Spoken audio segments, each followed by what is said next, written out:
আলহামদুলিল্লাহ, ধন্যবাদ আপনাদের। হ্যাঁ, যাচাই বাছাই আসলে দেশনায়ক তারেক রহমান তৃণমূল থেকে নেতৃত্ব বের করার যে প্রক্রিয়া, সেই অংশ হিসেবে এই ফরম যাচাই বাছাই চলছে।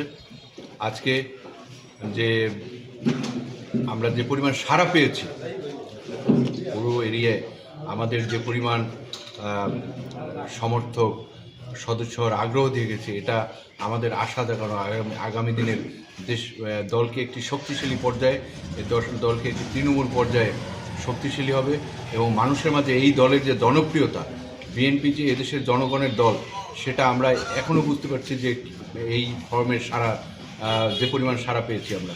7টি উপজেলা এবং 4টি পৌরসভার কি অবস্থা? আমরা আলহামদুলিল্লাহ আমাদের সব জায়গায় ভালো অবস্থা এবং এইখান থেকে আমরা তৃণমূলের নেতৃত্ব বাছাই করার যে দায়িত্ব দিয়েছে টিপুভাইকে, তিনিও সঠিকভাবে দায়িত্ব পালন করছেন, পরিশ্রম করতেছেন।